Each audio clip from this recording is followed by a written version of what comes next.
सांसद जी, आप बनारस आए हैं, कल रविदास जयंती भी है। कल पूरे देश में और दुनिया में जगत गुरु सतगुरु रविदास महाराज जी की जयंती का प्रकाश पर्व है।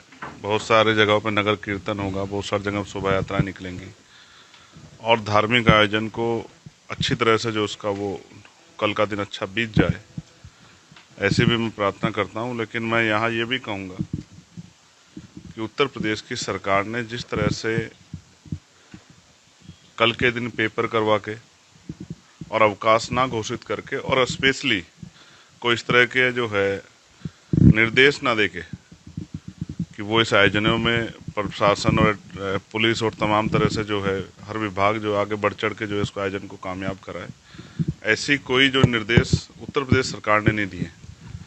इससे स्पष्ट होता है जब उन्होंने छुट्टी भी नहीं रखी, क्योंकि कई स्टेट ने रखी है, पंजाब ने रखी है, मैं पंजाब सरकार का धन्यवाद दूंगा, उत्तराखंड ने रखी है, उत्तराखंड सरकार का भी धन्यवाद दूंगा, वहाँ के मुख्यमंत्री जी का। लेकिन यहाँ जो मुख्यमंत्री हैं जो अपने आप को साधु कहते हैं, तो दुनिया के इतने बड़े संत के प्रकाश पर्व पे अगर अवकाश भी घोषित नहीं किया और पेपर करा के जो है अपमान करने का काम कर रहे हैं, तो हम लोग इस अपमान को भूलेंगे नहीं। ये जो अपमान, क्योंकि वो हर साल आते हैं, इस बार चुनाव नहीं है, शायद ना आए, प्रधानमंत्री जी भी आते हैं, वो भी आते हैं, लेकिन मुझे लग रहा है क्योंकि अभी चुनाव नहीं है उत्तर प्रदेश में, तो शायद इस बार ना आए। इससे स्पष्ट होता है कि वो सिर्फ राजनीतिक फायदे के लिए ये नाटक करते हैं यहाँ के।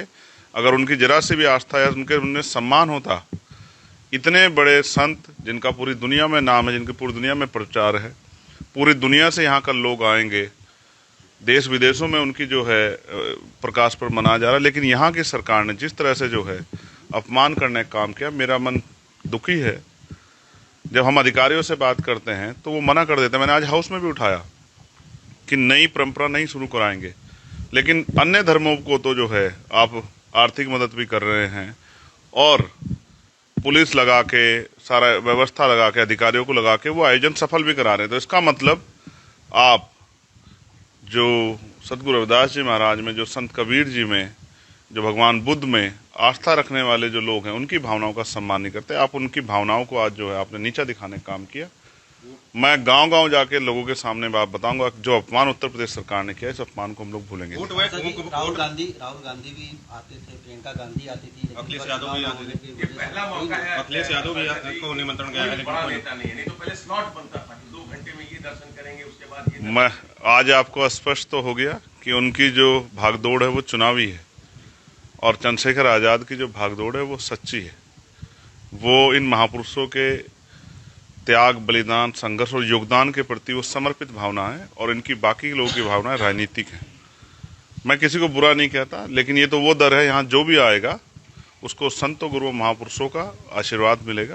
और मैं कोशिश करूँगा, इस बार हम लोग उस शक्ति में नहीं हैं, लेकिन जब अवसर हमारे हाथ में होंगे तो हम अवकाश भी रखेंगे और ऐसा प्रकाश पर्व मनाएंगे कि भारत को नहीं पूरी दुनिया को याद होगा। देव भव्य की बात होती थी, लेकिन अब जाम की बातें हो रही हैं। आप ये मत कहना कि ये विपक्ष के लोग आरोप लगा रहे हैं, मीडिया के साथी भी इस बात को देख रहे हैं कि 300-300 किलोमीटर के जाम लगे। मुख्यमंत्री कितने बड़े वादे कर रहे थे और धरातल क्या निकला? आपने 100 करोड़ लोगों को बुलाने की बात की, आप 30 करोड़ लोगों की व्यवस्था नहीं कर पाए। और फिर उसमें कितनी अव्यवस्था है, ट्रेनों के शीशे टूट रहे हैं, बस जो है पार्किंग की जगह नहीं है, लोग जाम में परेशान हैं, बच्चे रो रहे हैं, खाने पीने के सामान नहीं है, वहाँ 1 रुपए का सामान कई रुपए में देके लोगों की जेब काटी जा रही है। और मुख्यमंत्री जी इसी की बात कर रहे थे कि ये डिजिटल कुंभ है।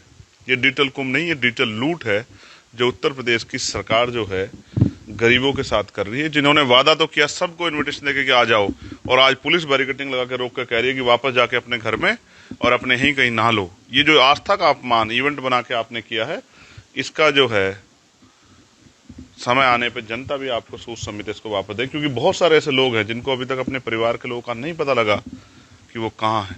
बहुत सारी गाड़ियाँ ऐसी देखी गई जो गाड़ियाँ उसी दिन से खड़ी जिस दिन भगदड़ हुई थी, लेकिन मुख्यमंत्री चैन से सो रहे हैं और गरीबों का मजाक उड़ा रहे हैं।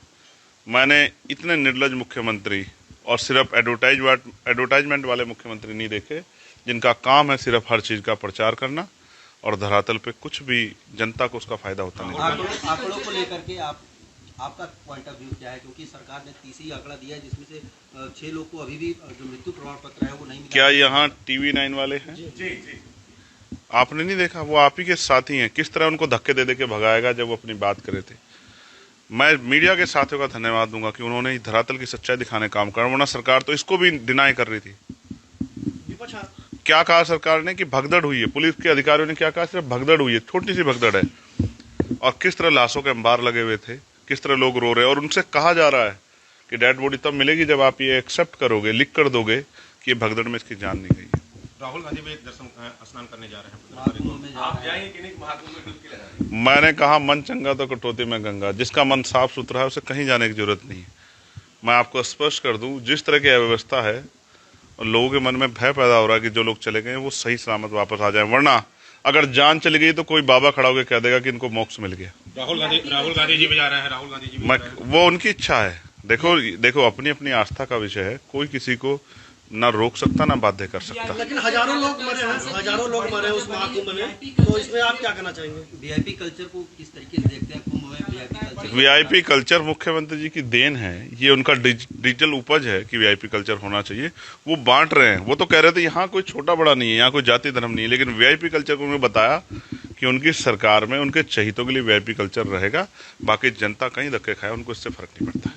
आप सुनिए सांसद जी, आप कह रहे थे, विपक्ष लगातार कह रहा है कि हजारों की संख्या में मरे हैं, और लगातार मीडिया में दबाया जा रहा है कि मीडिया कदम आगे बढ़ना चाहिए। मीडिया को भी आज अपनी जिम्मेदारी अदा करनी चाहिए कि वो सच्चाई को खोद निकाले, क्योंकि मीडिया ही एक ऐसा तंत्र है जिस पर जनता जिसकी तरफ देख रही है कि यहाँ से कोई इन्फॉर्मेशन मिलेगी, क्योंकि एडमिनिस्ट्रेशन पुलिस तो सरकार का वो शायद कुछ ना बताए, लेकिन मेरे दिल में पीड़ा है उन लोगों के प्रति जिनकी जान गई, और मैं उनके लिए हृदय से प्रार्थना करता हूँ। मेरी संवेदना उनके साथ है, और मैं सरकार से भी कहूँगा कि उन सब के आंसू पोंछने का, उनके साथ खड़े होने का सरकार को जरूरत है। पंचायत चुनाव भी है कुछ अगले वर्ष में, इसके अलावा 2027 है, और आजाद समाज पार्टी की क्या भूमिका होगी?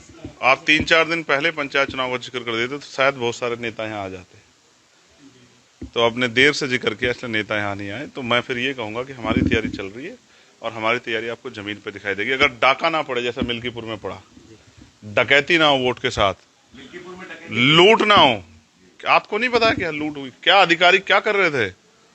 अधिकारी भाजपा के पोलिंग एजेंट बन के क्या कर रहे थे, आपने नहीं देखा? लोग क्या पुलिस के अधिकारियों ने फोन करके नहीं धमकाया लोगों को?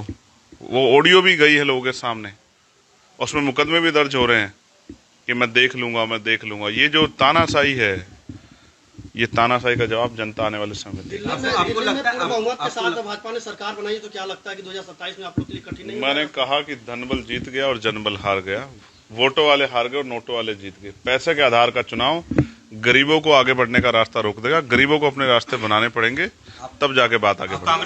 कांग्रेस का रोल है। चुनाव आयोग कहीं ना कहीं सरकार के दबाव में है, जिस तरीके से मिल्कीपुर में हुआ। मुझे तो कभी कभी मीडिया भी दबाव में दिखती है। मैं इसलिए आपसे कह रहा हूँ, और मीडिया को निष्पक्ष होना चाहिए। मैंने चीफ इलेक्शन कमिश्नर राजीव जी की पीसी सुनी थी, उन्होंने कहा था कि हमारा जो पहला रिजल्ट आता है फर्स्ट राउंड का, वो 9:30 बजे आता है। आप 8:15 बजे गिनती बना देते हो, 8-10 पे कि 30 सीटें पे आगे चल रहे, 15 सीटें पे। ऐसा मत किया करो। जनता का आपसे विश्वास टूट गया ना, तो आप लेके कैमरे घूमते रहो, कोई आपसे बात नहीं। सांसद जी, एक सवाल है कि केजरीवाल के बाद अब पंजाब में भी राजनीतिक सक्रियता बढ़ी है, क्या आजाद समाज पार्टी पंजाब को लेकर गंभीर है? नहीं, हम अपना काम कर रहे हैं, और मुझे उम्मीद है, मैं ये नहीं कहता कि हम एक दिन में बहुत कुछ बदल देंगे, लेकिन धीरे धीरे शुरुआत होती है। ये कोई भी पार्टी एकदम से आगे नहीं बढ़ती, कोई भी पार्टी एकदम से पीछे नहीं हटती। हम कड़ी दर कड़ी आगे बढ़ रहे हैं। एक एक वोट वैल्यूबल होता है। आप समझते हैं भारत में वोट की क्या वैल्यू है?